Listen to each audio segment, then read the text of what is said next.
I just wanted to use. I just wanted to numb pain. There was a lot of dark thoughts coming into me just before I went into Tiglin.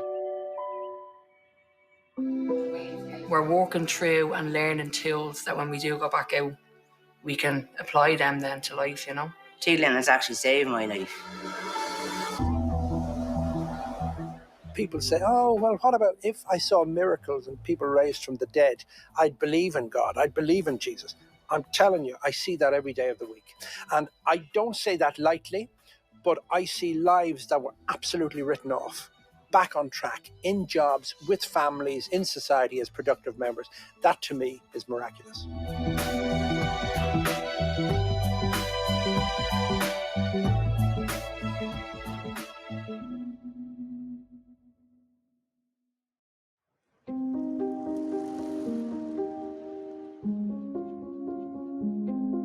It's 15 years since successful businessman and committed Christian Aubrey McCarthy joined forces with fellow Christian and outreach worker Phil Thompson to found Tiglin, a residential drug treatment centre in the heart of the Wicklow Mountains. In 2006, around that time, I was attending church, and I remember thinking, we're here in church and we're singing about these people and reaching these lost sinners and reaching Zacchaeus up a tree and all this type of stuff. And I'm thinking, we might be singing about it, but we're not actually reaching him. So I did a deal with God. I don't know if you can do that. And I sort of said, instead of going to church, I'm going to go and volunteer with the homeless.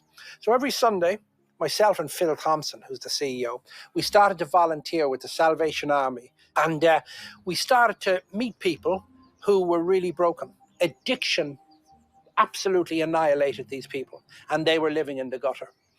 When they went into various rehabs, they came back to the Salvation Army after 4 weeks, and they were doing brilliant.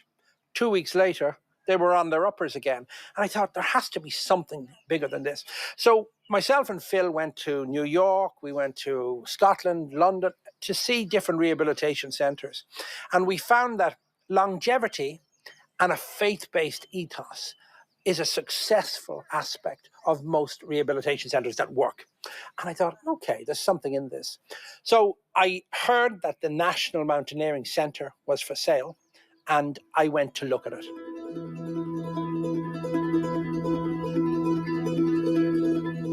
Immediately for me, I just seen potential. I just thought this is perfect location. You are not too far away from where the chaos of addiction affects people's lives on a daily level, and it's very front of house when you go walking around our streets in our town sometimes. And yet at the same time, it was secluded enough to be able to offer a little bit of solitude and separation from that madness, you know. So before I went into Tiglin, I was I was broken. Yeah, I was broken mentally, I was broken physically, and I was broken spiritually as well. I was really miserable going around in my life. I was starting to get these real dark thoughts just before I came to Tiglin, and I had a plan in my head to end everything really. I ended up going into Tiglin. I got the phone call. I was ringing for a long time on and off to get into Tiglin. So in March 2021, they rang me and said, yeah, there was a bed available for me, and it really saved my life. It really genuinely saved my life. Yeah, to be honest, my life was out of control. I done the large prison sentence. I got out of jail. 6 months later, my wife passed away.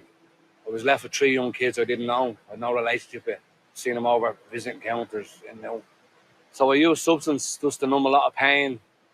I didn't even know myself, to be honest.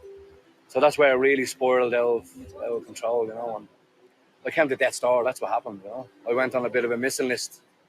I went using. I went off for 3 or 4 days missing.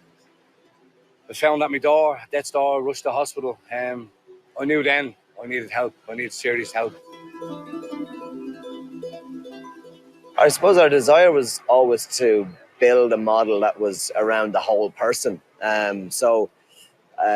We talked today in 2023 about the biopsychosocial spiritual model. So in terms of those components, to build a rehab program that addresses and supports each person in those areas was really important to us. So we had to focus on making sure that people had access to the right supports.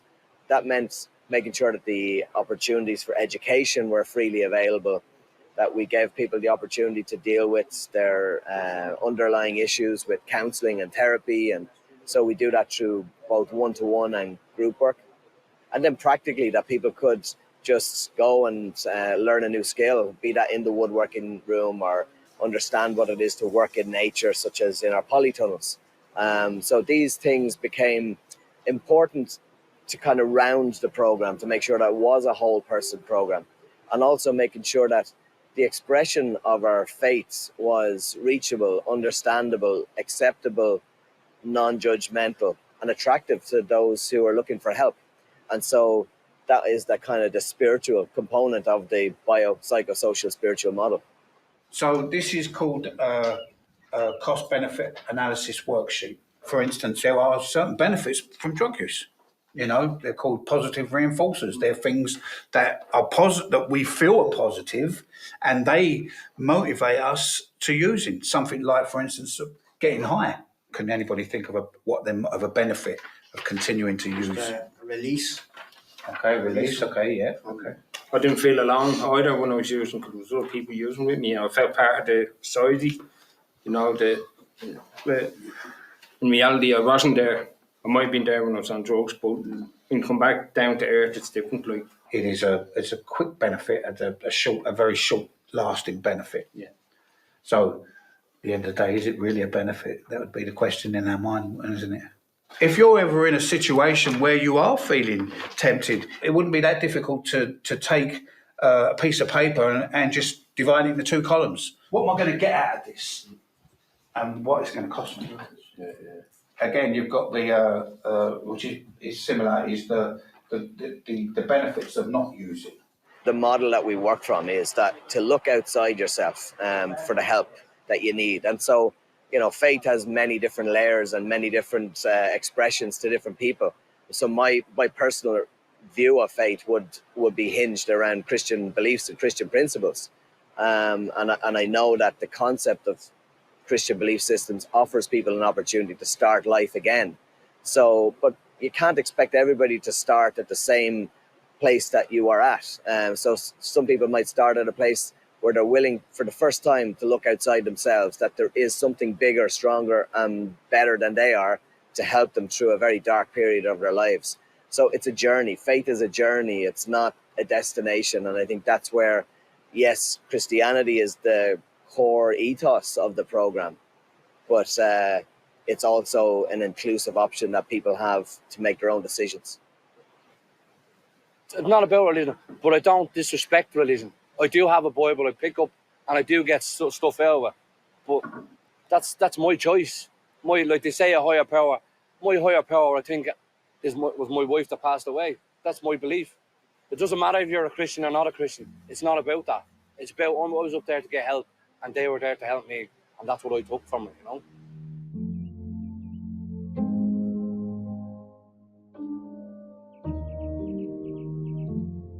A 25-minute drive south to the coast at British Bay stands the Tiglin Women's Centre, where since 2016 the charity have created a separate women's residential treatment centre.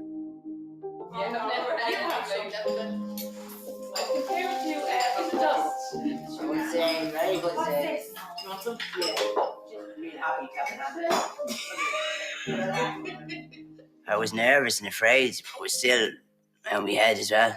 But I knew this is it because I was praying and praying. Do you know what I mean? There was nowhere else to go. And I wanted to fix my life because I never got help in my life. Never. I was actually 6 stone coming in. I was actually like lightheaded and all the time. Like it was my mental health, but my physical, I didn't look like this.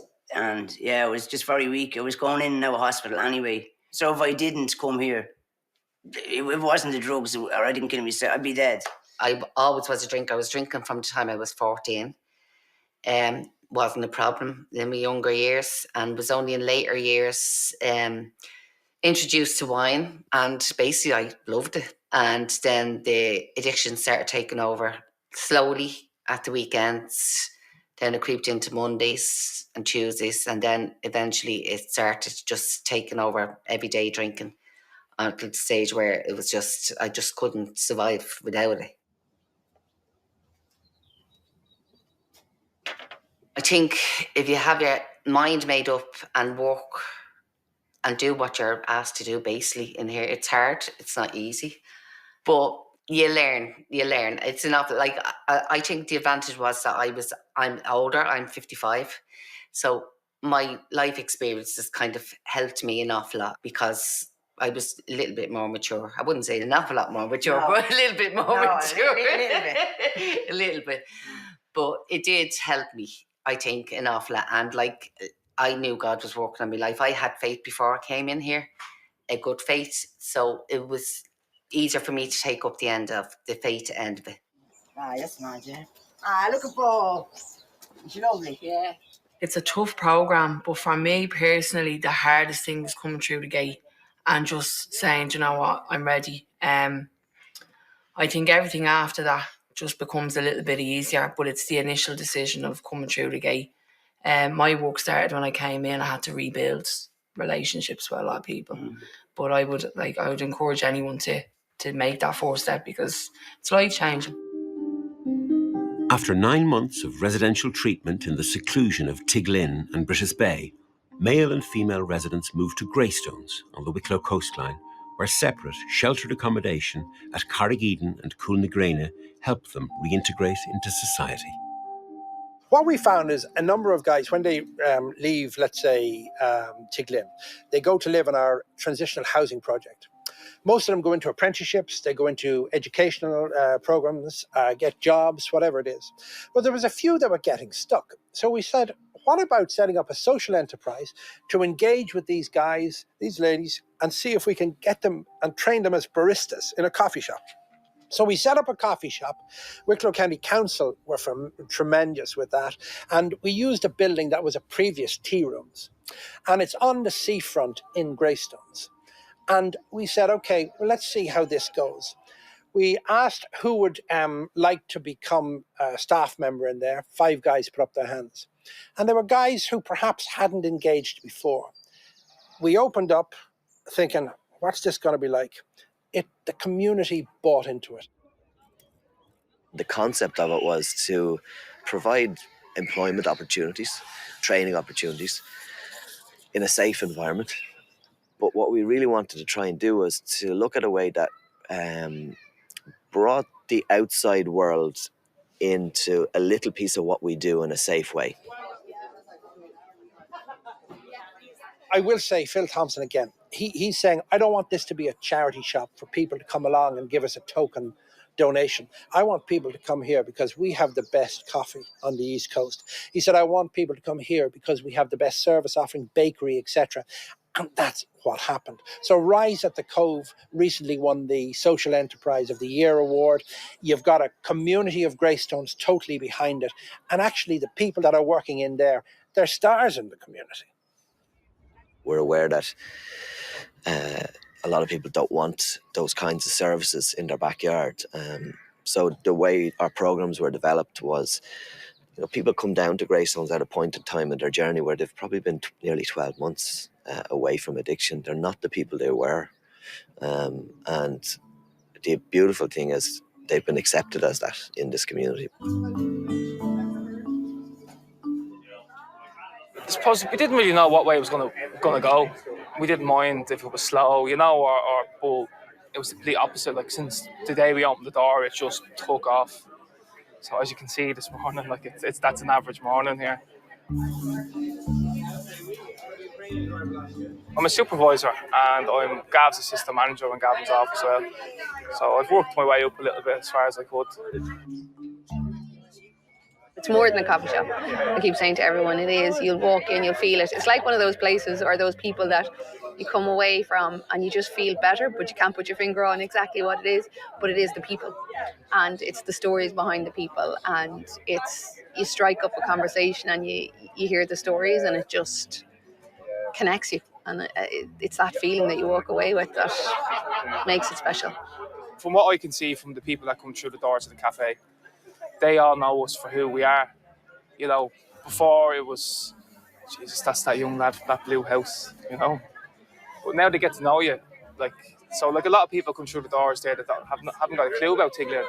And I tell them, we went blah, blah, blah. And were you there? And I was like, yeah. You know, so it's definitely helped to break the stigma of not all recovering addicts are bad people. And it also reminds people around here as well, addiction's on everybody's doorstep. Doesn't matter where you're from or where you came from, you know, it's there.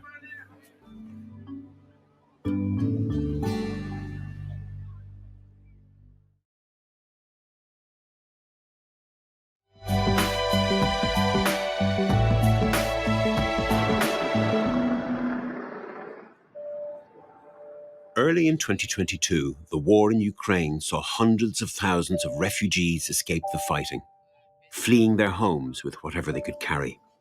Katya and her 2 daughters left Odessa in March 2022. We, escaped from my home city. It was evacuation train. Yes, it was full of people there in train station. We traveled all night. It was so many people in the train. They just standing. So then we came to Poland. We was few days there with volunteers, and then we decided to move in Ireland. We had the vision to set up a place for women to recover from trauma, okay? Get their kids back, get back into life, exactly what we've done at Carrigeaton. While we were getting ready for all of that, the war broke out in Ukraine. And I contacted Liam O'Dwyer of the Red Cross, and I said, listen, you're having a problem there, we can take in a family or 2. Thinking we'd take in a family or 2. Liam rang me and he said, oh, but you need to do more than that. He said, this is a big need and we're all going to have to dig deep here. So on St. Patrick's Day 22, we had our first visitors arriving. And that day, 70 different people arrived. We just came in the airport and the volunteers there says, just go to the taxi and they take care of you. Then we came here and the first man who I saw there, it was Aubrey. Just car doors is open. It was Aubrey McCarthy. I didn't know him then. So he said, you're very welcome. Just that words. You are very welcome here. And I said to my kids, well, I think everything's going to be okay from this moment. At the moment, we have about 120 Ukrainian friends, and they literally have become friends. We've all gone to football matches together in the Aviva. We've gone to concerts together. We've organised a real community here. We deal with vulnerable people. So whether you're vulnerable because of a war, because of addiction, because of homelessness, because of trauma, that's what Tiglin does. And it's trying to help people that are a little bit broken and to try and offer a fix.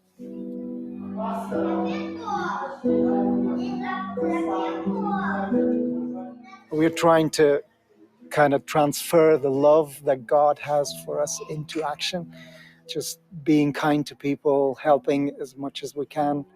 It is different in a way because these people are struggling with different problems. But there is similarities as well because they're all traumatized, living in difficult circumstances. So I see my role as being of help to them as much as I can. For me, and I think for my daughters, it's like a healing place. My daughters had nightmares in Ukraine because it was like fire alarm all the time. Air alarm, and bombs. They shot rockets and everything. My daughters was very scared. So in first night when we come here in Greystowns, they sleeping all night without dreams, without nightmares. And right now they're okay. They have a great time. It's a great place.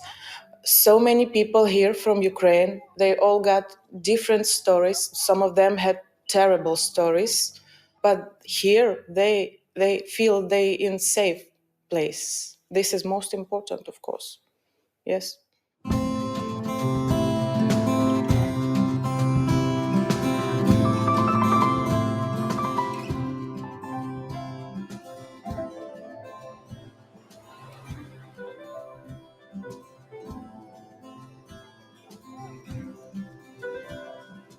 Do you know, even since we set up in Greystones, Tiglin, I have taken up swimming. And I love it. And it's like a baptism. You know, in biblical terms, baptism is you go under the water and when you get up, everything is new. So no matter what a crappy day you've had, no matter how tough your marriage is and all that, go for a swim.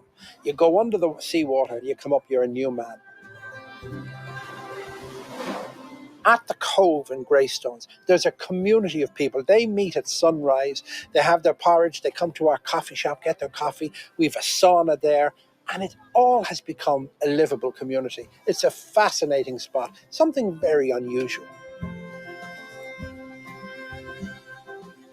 If nature just offers us an opportunity to come out and look up, that's, job done. Even on the walk to this beautiful setting, you might be looking down to make sure you don't trip, but when you stop and you just look up, you see a whole other realm. And in a way, that's a little bit like the journey of some of the men and women that come through Tiglin. Their whole lives, quite often, we can be looking down and we don't realize what's going on around us. It's only when we get the opportunity to stop, to pause, to rest, to hide away, whatever that might be, and to look up, that they see, wow, there's so many other things that I have not noticed before or forgotten about. And sometimes people are seeing those things for the first time. So nature is powerful for that. We'd often talk about the blue and the green spaces, like we're in a green space here. We go down to Greystones, so our other properties, we're in a blue space by the sea. Those natural environments are very therapeutic, and I think they add a huge amount of healing opportunities for people.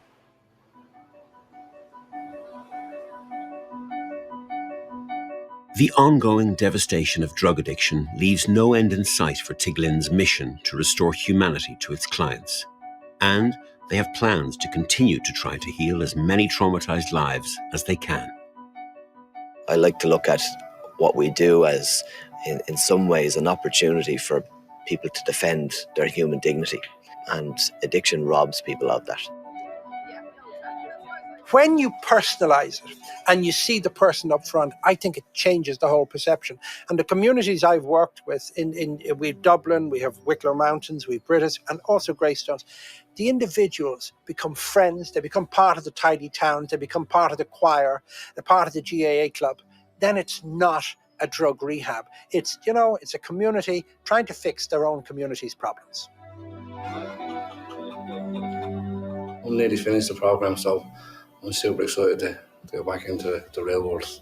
Yeah. I just want to go back out to my life, my kids. So I have my kids. I got restoration with all my family. I have my kids back in my life. I think it's all through Tiglin, and I can't thank them enough, To be honest, they saved my life. I believe there was a bigger purpose for my life, and I think this is it. It's to use the experiences I've had, the negative experiences, and help others who are coming in the doors, So I think and it's really given me a big sense of purpose and a new life. Right now we stay here. This is beautiful country and beautiful people. And I want to say thank you so much to all Irish people to their support. It's so important to Ukrainians. I know that every single human being is an object of God's love. And as long as you're loved, there's hope. Just even looking back over my journey, even in the last week or so, I'm blessed. I am blessed, and I have total gratitude to everything I have in my life today. Like, I want for nothing. And as I said, this is the best journey I've gone in a long time. More of a hope now than what I ever had. Yeah. I can honestly say I look forward to getting up in the morning. I look forward to what's to come. I don't know what that is, but I know I'm looking forward to it. Life was good.